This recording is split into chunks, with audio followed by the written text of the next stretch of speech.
it all comes back to being adaptable to whatever situation you're faced with. And I can't assume that anybody else is going to take care of your family except for you and the community that you build around you. We're the people who are going to take care of each other when something bad happens. Right. My name is Tona McGuire, and I'm a clinical psychologist, actually with a specialty in pediatric psychology.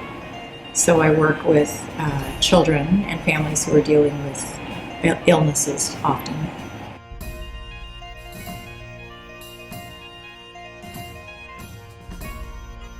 I mean, I'm a practicing Catholic, and there's always the corporal works of mercy, you want to give back. And so I think that just comes out of that ethic.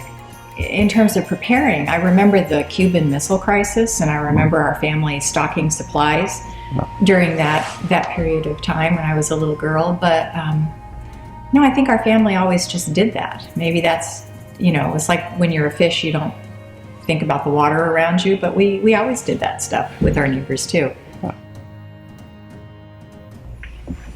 In Haiti, Haiti was a good place to start because in Haiti there was nothing. And so the culture shock was, it was like in our profession, it would be like immersion therapy. You're rapidly desensitized to everything. You don't go in stages. You go from first world country to less than third world country. And so going there, you had to be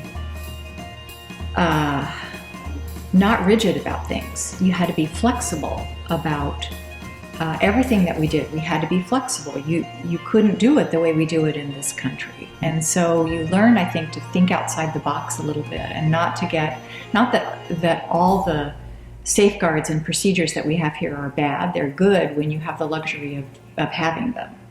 But when you're literally in a tent and you're practicing outside under a mango tree, what you do, it allows you to see what the essentials are in terms of intervention, at least, in terms of intervention as a mental health professional. I was doing stuff that I certainly wouldn't do in my profession here, but you do it there because I'm not going to sit aside and say, what I'm really trained at is a clinical psychologist, and therefore I don't treat ringworm. You do what you need to do. So that was a great foundation, I think, for any other international work. Because then, for example, when we went to Jordan and we got to sleep in a bed and we had a room to teach our classes in and, to work with people in, that felt like just luxurious. I mean, I felt almost guilty with that. But it's all about being, I think, open and flexible. It's not about I have to do 50-minute once a week sessions with someone. It's not I have to have 6 months to do therapy or I can't do anything at all. It's about eating food you don't recognize and working with a translator and working within a culture that is very foreign. And so kind of being on your toes about not trying to offend people or do the wrong thing because that gets in the way of helping them.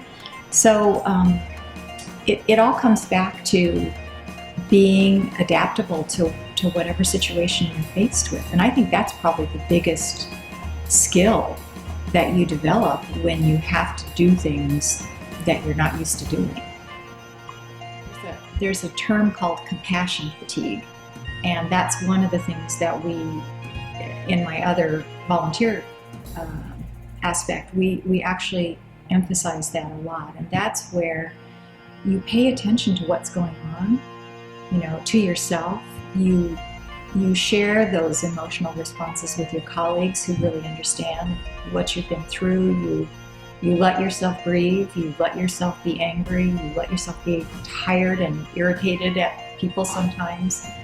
But you let that out in sort of a safe, appropriate way at appropriate times. And you pay attention to that, because if you don't pay attention to that, you burn out, and then you can still be part of some volunteer organization, but you won't be effective at it. You become numb and distant, and it becomes less of a calling and more of just a job you got to do, and you don't want to get to that place.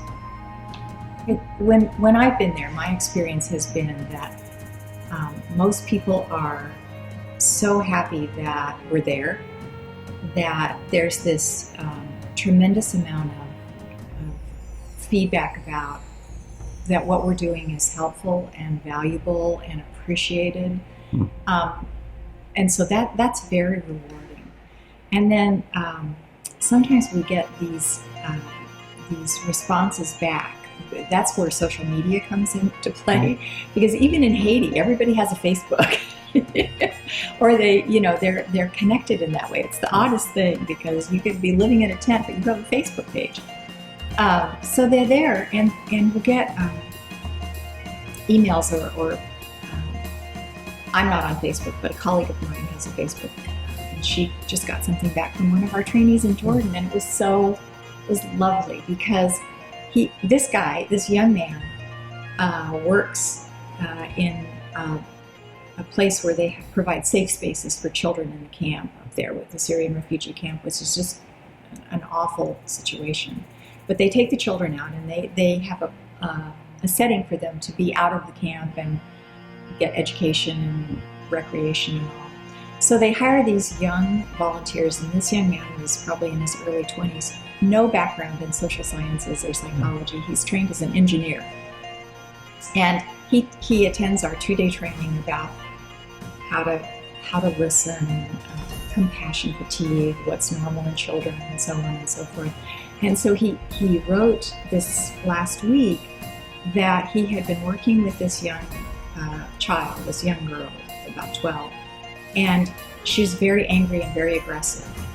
And so he describes in his email that he knew something was wrong, and so he got this group of girls together. He had them go practice some relaxation tools that we taught them.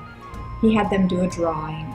She drew a drawing of a grave, and he's like, "Who's in the grave?" And she wouldn't tell him, and eventually he got her to talk to him about she was dreaming that she was going to lose her father in this horrible Syrian war, and her father was still alive.